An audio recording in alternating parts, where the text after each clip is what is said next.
All right, let's talk about it. Wild week in college football once again, and heartbreaking week for Notre Dame fans like myself everywhere. And that's where I'm going to start today's episode. We're going to talk about Oregon, Colorado. I got some thoughts there in that big game. We're going to talk about what this means for the SEC, Georgia, right? Georgia came into this week hoping for that Notre Dame loss, and they got it. So how does this shake up the college football playoff? We'll talk about all of that in a moment, but we're going to start with Notre Dame and Ohio State. Final score 17-14. Ohio State wins, and they win truly on the 1 second at the end of the game. You look at the total yards, passing yards, rushing yards, yards per play. It was an even game. This was a hard fought battle between two teams. No turnovers, very few penalties. It was a slugfest from beginning to end. We expected it to be one, but I was actually really impressed with both of these teams. I have to say, it was such a well-played football game. In some ways, I would almost argue that it was in some ways a NFL-type football game. Not quite as explosive from either offense, but both defenses were dominant. Both defenses played well. Clean game. I think the officiating was fine. I don't think there was anything that you can point to and be really upset about. Some dominant offensive moments, and really was a very exciting game all the way down to the last second. I think this is a game, though, that if you're a Notre Dame fan, this one really hurt. You know, years past, you've played in some of these big games before and struggled. And most of that blame has been thrown on the quarterback. And then you have a quarterback now. Sam Hartman's your guy. You're excited about Sam. You're ready for him to perform at a high level. And he did perform well enough to win. McCord threw for more yards. Although I'd love to see this before kind of the last drive, right? He got quite a few yards passing there at the end when they had to throw the ball. Hartman, 17 for 25, 175 yards and a touchdown. It's okay. But, you know, passing yards, rushing yards, we ran the ball more. It's just how it came out, and that's fine. He played well enough to win. The defense played well enough to win, and I would make an argument, and Ohio State fans aren't going to like this, I would make the argument that Notre Dame actually outplayed Ohio State in this game. Not by much, but I think they did. They just didn't make the plays when they needed to, and that is the difference, really, between the top echelon and this middle pack. Notre Dame had every opportunity to win this game. There's no blaming refs. They had every opportunity. And it wasn't like it was one particular moment where, you know, ball bounced across a few people and ended up in an Ohio State Buckeyes' hands for a touchdown. It wasn't luck. Ohio State played well enough to win. And who was going to make the crucial mistake, right? In a game where there were very few mistakes, who was going to flinch? Who was going to make that small mistake? Notre Dame, the drive down for the second score, the score in the fourth quarter, where they just ran the ball. They loaded up. We're going straight forward. Our offensive line's better than your defensive line. We're going to win this game. And they did it, and they scored a touchdown. It was like, wow. Wow. Then Ohio State gets the ball. They stop them on fourth down. So they have an opportunity to run the clock out. All right, I don't actually think it was fourth down. I think they punted. But they get the stop. That was the big thing. Get the stop. Let's run the clock out. They didn't do it. Now, I know there's a lot of talk right now. Interestingly enough, most of the discussion I'm seeing online is about Notre Dame. And I think it's rightfully so, because they really did feel like the better team in the game, and then there were some crucial mistakes. People like to blame lots of things. You look for someone to blame when you lose a big game like this that you feel like you should have won. Blaming it on anyone but the coaches is a bad decision. Yeah, DJ Brown dropped an interception. So what? He's a DB. He's not, like, I don't really care. Yeah, that could have won the game. So could Sam Hartman throwing the ball 2 inches higher on that screen pass. That would have won the game. Heck, Sam Hartman falling down instead of throwing the screen pass so it didn't stop the clock would have won the game, because there were 3 seconds on the clock at the end there. But really, it is completely unacceptable from the coaches, the final 2 plays of the game. I would maybe argue the final 3 plays of the game were really bad. That prevent, rush 3, drop 8. I hate that call. And there are a couple of people that would argue with me on that. And they'd say, no, it's not on the call. The defense just executed poorly. The defense just executed poorly. If you're playing, and to be fair, they did. If you're playing that defense, your goal is don't let him get the first down, right? Don't let him get in the end zone, especially, right? Do not let them get in the end zone. But because of the distance that the ball would have to travel, I mean, it was 3rd and 19. You're 20, 25 yards downfield if you're in the end zone from where the quarterback is throwing. Because of that distance, as a DB, you're supposed to put your heels on the goal line and don't drop behind that. We talk about DBs. Normally, it's just don't let people get behind you. And that is true. You don't want to let them get behind you. But in that situation, when you're playing that defense, and he would have to throw it 25 yards, that ball takes some time to get there. The defense is, the end zone is a natural barrier at the back of the line. You can cover the 4 or 5 yards you're going to need to dive and, knock the ball away. You don't have to worry about them throwing it over your head deep when you're next to the end zone.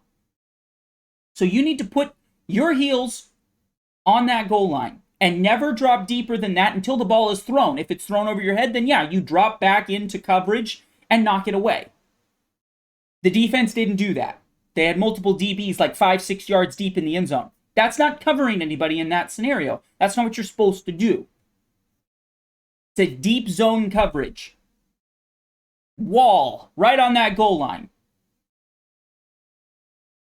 They didn't do that. Allowed for a completion right up close to the goal line, a yard short of the goal line. They made the tackle good.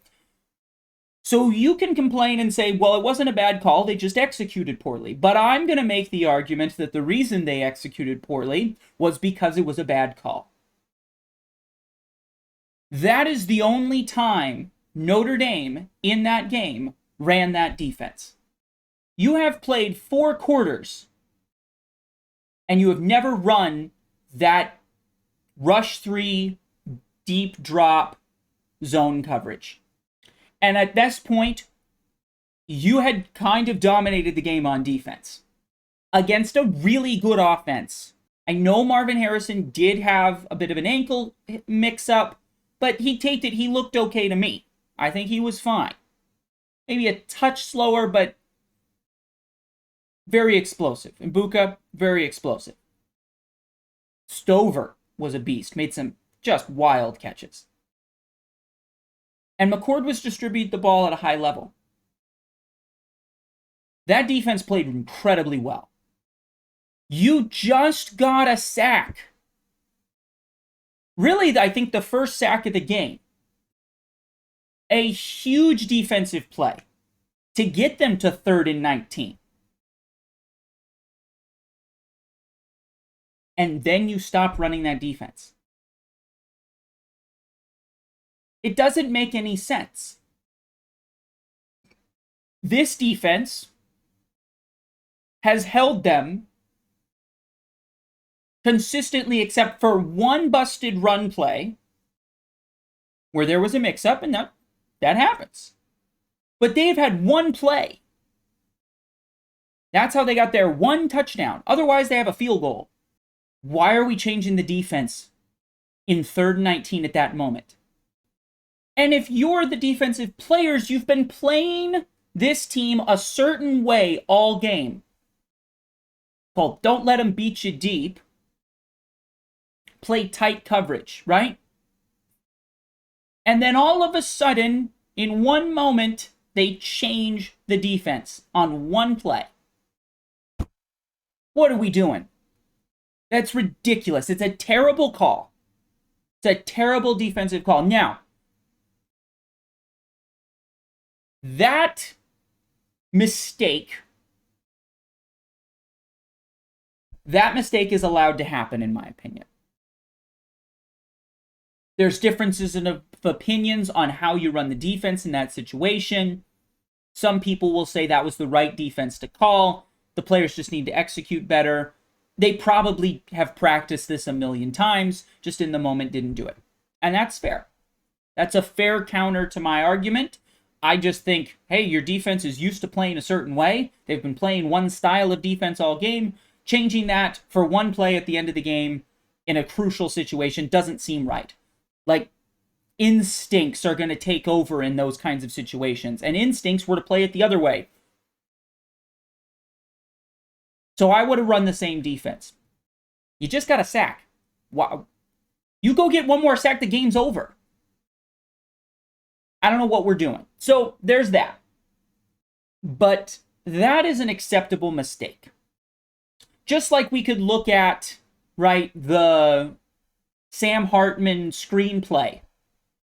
Some people will criticize that. And maybe it is a fair criticism. A run play would have taken a little more time off the clock. They did score with 1 second. So, yeah, that could have been a big deal. But I would argue that was a perfectly fine call. You expect him to complete that pass, and they didn't execute it very well. Now, we've run screenplays before. There's been dump-off passes before in this game, so I think you have maybe a little better expectation of it succeeding than you do with the prevent rush 3 drop 8 coverage. But you could have some criticisms about that. Those are differences of opinions. You ask 10 coaches and you might get 50-50 split. We'll see. Maybe most coaches would call the rush 3 drop 8 because they have belief in their team.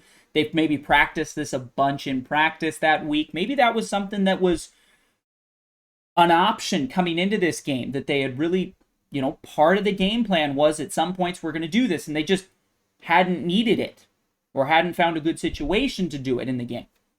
Sure. What is not a difference of opinions is having enough players on the field at any point in time. You have 10 players. For those of you that maybe don't know, that you're supposed to have 11. It's 11 on 11 football. And Notre Dame, for the last 2 plays of the game, had 10 people on the field. The first play, right? These last 2 plays, they get the first down, 1st and goal. They had 10 players on the field, and it didn't hurt them because they ran this sprint right pass play, falls incomplete. The second play, 2nd and goal, the last play of the game, it did hurt them. Ohio State ran the ball exactly where the missing defensive lineman was. Let's pull up a picture and look at this. All right, here it is. Here we go. 1, 2, 3, 4, 5, 6, 7, 8, 9, 10. 10 players. And I think you can tell it looks like there's somebody missing over here. I think these 2 might even be chatting about it. Hey, where's the defensive lineman that's supposed to be right here?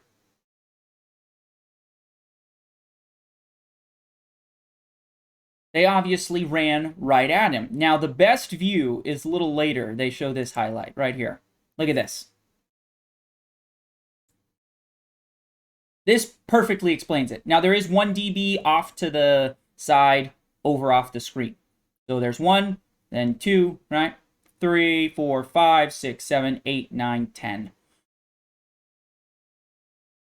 The defense is not lined up in a 3-man front, which is actually interesting to me because I would have expected, like, these guys got to realize there's somebody missing here. They should have just shifted, gone a 3-man front.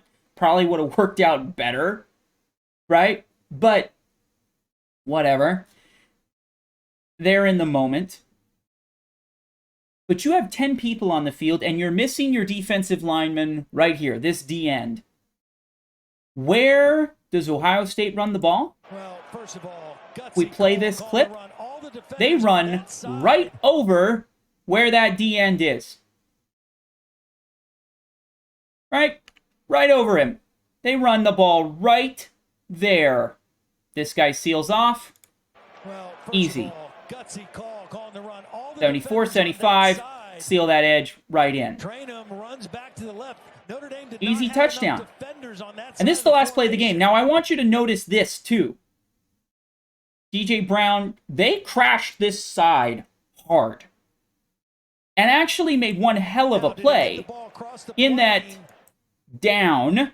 Actually, it's slightly before that. He barely got over. Just barely broke the plane. It's absolutely a touchdown. I'm not going to... Nobody should be arguing that. He got in. But what I'm saying is, you put one body.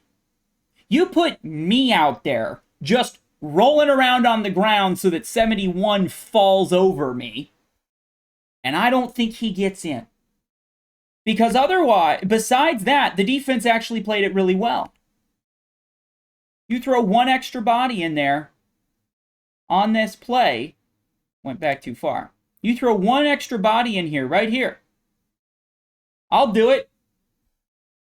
I'm going to just dive down. That's all I'm going to do. I'm going to fall over. I'm going to lay on the ground. I don't think he gets in. Because of the way these two crash really well. And he doesn't get in. And that is completely unacceptable. And after the game, Marcus Freeman addressed it. He was asked about it, and he made the comment of, well, we didn't want to run on a player, right? If they ran on a player from this sideline over here, he would have been offsides. And if they snapped the ball while he was offsides, it would have been a free play. All right. That's your argument for why you didn't run somebody on. There's a couple problems with that logic. Okay, first of all, you're giving them a free touchdown here.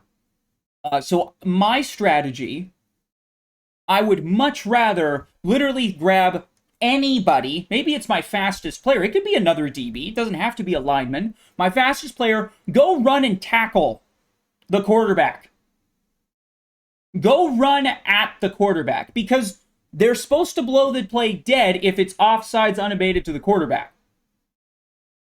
It's going to be half the distance to the goal. They're already on the 1 yard line. So now they're on the half-inch yard line, which is, I don't know, that's something. But you're giving them a touchdown here. That's the first argument to this. That's the first bad logic. Okay, you could give them a touchdown, or you could give them a free play. Where if they score a touchdown, sure, whatever. They scored a touchdown. We're going to score with it. They're going to score without him on the field. They scored with him on the field. Who cares, right? At least you tried to get somebody out there. Or best case scenario, now you have 11 people on the field to stop the one run play. There's literally one play left. They get one play. And if miraculously your dude running on makes Kyle McCord maybe speed up his snap count or snap it on a time he doesn't want to because he thinks, oh, I can get somebody off sides, messes up some timing, maybe they don't get in, Maybe your guy is able to get onside. But that's just the first problem with the logic. The first problem with the logic is, so we're going to give him a free touchdown rather than a free play. It doesn't make any sense. You don't benefit in any way from just letting them go into the end zone. So that's the first problem with the logic. The second and bigger problem with the logic, though, is the fact that he said, well, we didn't want to run someone on because we didn't want to give him a free play. Guess what that means? At that point, he didn't know that the play before they also had 10 men on the field. It was not just this last play. It was the play before as well. So let's say you're on the sideline. If he had noticed that there were 10 men on the field for that first play, because they run up and they do it pretty quickly. Let's not talk about the fact that this is basically out of a timeout, because there were timeouts called on this play down to the goal line. So let's not talk about the fact that this is out of a timeout. You just had a timeout to everybody talk together. I think having a full team on the field is an important part of that discussion. But let's give you a pass for that. Let's say there was a mix-up. You only put 10 men out of the field for the first of those plays. You should have identified that immediately, grabbed your defensive end by the neck, put him right next to you and said, as soon as this ball hits the ground on this pass play, get your butt out there. Because there is some time in between this sprint right, it's an incomplete pass, the clock is stopped, run, somebody on the field. They weren't going to be lined up that fast. He wouldn't have committed an offsides penalty, and you would have had him for this last play of the game. So let's say you didn't notice it. You missed it. Not only, I really wouldn't, but you could give yourself a pass of, I didn't want to run somebody on for that first goal line play where they had 10 men. All right. I don't agree with your logic, but that's fair. But the second play, somebody had better have been out there, unless you didn't notice it. Unless you didn't know that you had 10 people on the field for the play before. And that's what his comments mean. And that is unacceptable. You can't have that happen. It's unfair to the players. It's unfair to the entire coaching staff. And you can't really blame just one coach.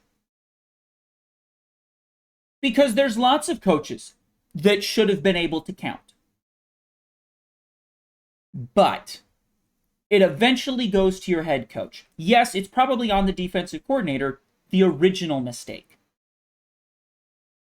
Maybe a position group coach, a D-line coach, because it seems like it was a lineman that was missing.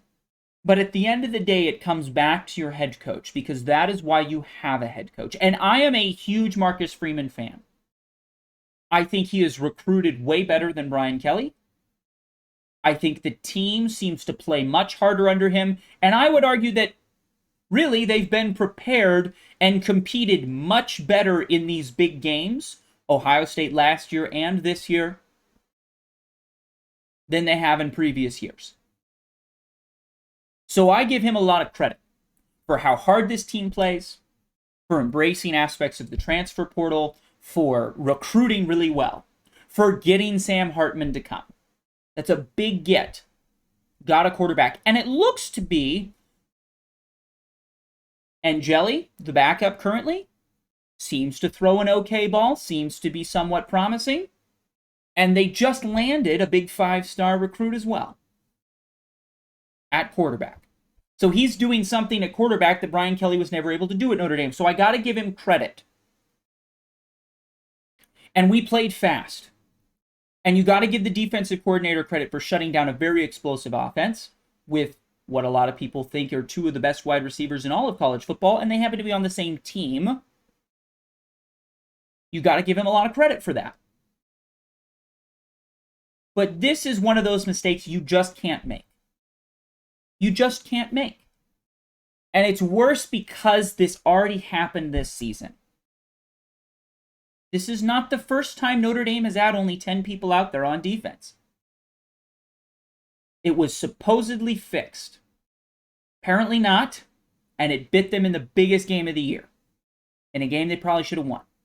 In a game that any of your defensive ends out there, I don't think he gets the touchdown. He was this far from not making it into the end zone. Throw an extra person out there. Could have even been a DB. Like I said, I could go stand out there and I might have stopped it. Just a body in the way. And those that were saying, oh, one of the defensive linemen should have tapped an offensive lineman, bumped into him, intentionally committed the offsides penalty. I don't know. It's a little ticky-tack to me. It's a little go down when you're hurt, even though you're not really hurt enough to go down, but at least you'll stop the clock and give us time. I don't love that. But what I do love is run somebody off. Sure, commit the offside penalty. Run right at the quarterback. They're going to blow it dead. Or maybe he messes up. He's like, oh, I'm going to snap it because he's offsides. This is going to be great. Something goes wrong with the snap. Obviously, if he fumbled the snap or something, you wouldn't get the ball because it would be an offsides penalty. But now you would have everybody out there for the, hopefully, goal line stand on the last play of the game. So if you're a Notre Dame fan, you're hurting. You're a player, a coach. I'm sure everybody feels terrible. There's been talks. If you've seen any of the press conferences, they feel bad. Let's give Ohio State some credit, though. We've talked a lot about Notre Dame. They didn't flinch. Got to give them credit for that. They didn't flinch. Again, it came down. Like I said, I think it was going to come down the way the game went. It was going to come down to who made a crucial mental error. Notre Dame did. Ohio State did not. And give credit to their coaches. I think they noticed that there were only 10 people on the field. Watching it live, I thought this was the weirdest formation ever. Like when I saw the play live until they started showing replays and I realized they only had 10 people on the field. But watching it live, I was like, what is up with this formation? This seems really weird. I'm not going to go back in this video because it'll be hard to find it. But I'm like, man, we're overloading one side of the line. It doesn't look right. I didn't stop to count because I just assumed that there were 11 people out there. But it looked funny. And Ohio State noticed, this side, and this is the same basic structure of the line that was in both plays. Oh, this side is wide open. Let's call a run play to that side. So give Ohio State some credit. They recognized and took advantage of the one major mental error that was made by Notre Dame. And that's why they won the game. McCord stayed calm on the road through some good passes.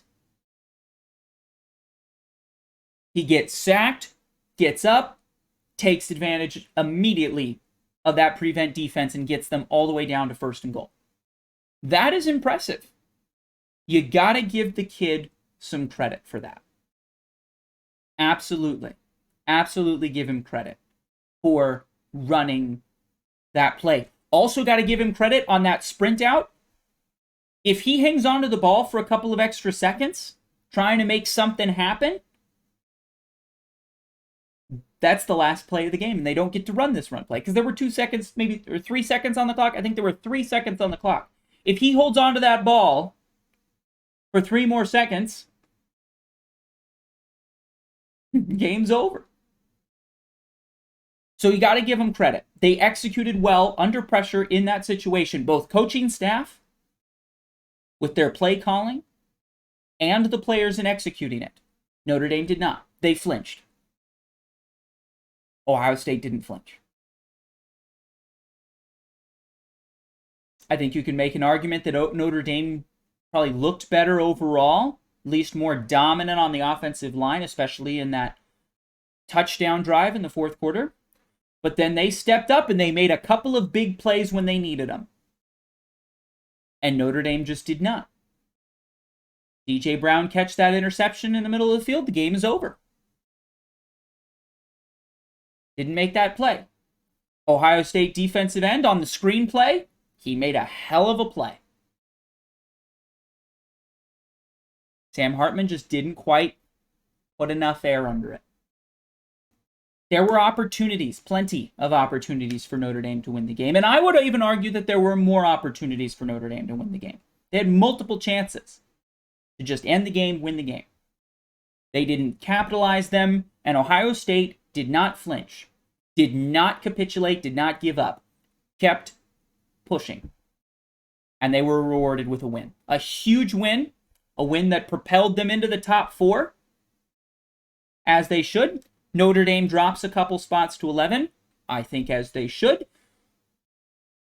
No real complaints about where the rankings ended up after that. It's a huge win for Ohio State. It's a tough, close, well-fought loss for Notre Dame. You're not going to drop them out of the top 15 because they got beat by Ohio State in a last-second touchdown. No. So if that's the case, where do these teams go from there? Ohio State, destiny is yours. Win out, you're good. In fact, there's even a possibility as a one-loss team you might be able to get in. Because if it comes down to a one-loss team between you and Notre Dame, you beat Notre Dame, so you're going to get in. Let's say Notre Dame were to run the table, right? Of the teams that you're going to have competition against, you have one loss, you might have the tiebreakers, so to speak. So, Ohio State, you're in a good position. Georgia fans are very happy because that knocks out one of the couple of things that I think needed to happen. If it comes down to a one-loss Notre Dame or a undefeated conference champion Georgia, Georgia's getting in. Notre Dame has no argument there. Where they might have had an argument is had they been undefeated, right? And had Michigan been undefeated. We talked about that extensively last video. So Georgia fans, you're happy. Ohio State fans are obviously happy. That was a huge win. Notre Dame fans, is there a path for the college football playoff? Yes, I think there is. I think for any team with one loss, maybe Alabama even, right? LSU. Probably not Ole Miss because they won't be able to play in the SEC title game unless really crazy things happen. But for these one-loss teams, if your one loss was against somebody decent, right? Florida State beat LSU. That's a decent loss. Texas beats Alabama. That's a decent loss. Ohio State beats Notre Dame. You're in that pack. And if you are Notre Dame, you can still get into the college football playoff. You have some really big games left. This week being one of them. Duke is no joke. So a big win there. Beat USC. Beat Clemson. These are some big games. If you do that, you might have a chance. But if you're Notre Dame, you need a lot of things to happen. A lot of chaos. You need some 2-loss conference champions. You need teams like Florida State and Texas to lose. You need a bunch of one-loss teams that you can have some arguments about. Maybe a USC win the Pac-12 after Notre Dame you beat them. Might be an argument for you. As much as you're going to hate wanting SC to do well. Notre Dame, you beat Duke. Duke knocks off Florida State. There's a definite path here where Duke Clemson could potentially be the ACC championship game, and if you're Notre Dame, you could have beaten both of them. There are some ways and paths for Notre Dame to get into the college football playoff, but it does need some help. If Florida State dominates, you're going to be in trouble. If Oregon, Washington, or Utah really roll over USC and don't beat each other, one of those teams, if one Pac-12 team really separates, Oregon looked really good over the weekend. That'll be tomorrow's video we'll talk about. That happens, you're in trouble. But there is a path. An 11-1 Notre Dame team with a 1 loss coming on a last-second play. That's going to be one of the better 1-loss resumes at the end of the year. You know, even LSU and Alabama, they looked like they just got beat. Notre Dame, that was a very close game. Last second. The other 2 games did not come down to the last second. Now, if they're a conference champion, beating Georgia, yeah, you're going to have trouble with that one. But of the 1-loss teams out there, Notre Dame, you might have a pretty good argument, especially depending on how good Duke and Clemson play for the rest of the season. Now, it's going to be tough for Duke Clemson to be the ACC championship game, but Duke definitely could get in, right? Because they already beat Clemson. And if they beat Florida State, beat UNC, run the table, Duke could definitely be in with a 1 loss to Notre Dame. If Duke's a 1-loss ACC champion and Notre Dame's a 1-loss team and they beat Duke, that's going to be quite the debate. So you can set yourself up for an opportunity. You can't control your own destiny completely, though. You are now in a little bit of the Georgia situation last week, where Georgia's sitting there going, oh, we don't quite control our own destiny. Now I think Georgia does. Went out. I think you're probably in Georgia. There's, I guess, maybe a slight chance if we get too many 0-loss teams, but there's too many big games coming up for teams like Florida State, for Texas, for USC. One of them's going to drop a game, probably. So Georgia, you're probably okay to continue. If you went out, it'd be pretty hard for you not to get in. So that is the scenario. Notre Dame, you need some help. Ohio State, definitely control your own destiny. Very excited if you are an Ohio State fan. It's a rough one for Notre Dame. But if you're Notre Dame, the key is Duke is no joke, and you need to come in and win. Take out that frustration. You come out flat and let Duke just walk all over you, you are definitely out of the playoff. No hope. Only hope for a successful season at that point is beating USC, knocking them out of the playoff. That would be satisfying. But big game. See how Notre Dame bounces back. We'll see what happens with the rest of the season. But man, this was an unfortunate one. Unfortunate one for Notre Dame fans. Tomorrow, we're going to talk about Oregon and Colorado. That whole situation. What I think was a great halftime speech, I'll give you the spoiler, by Dan Lanning, and how that all plays into the Pac-12 and who's going to come out of that division and what implications does it have for the college football playoff. So make sure you're around for tomorrow's video on that, and we'll see you then.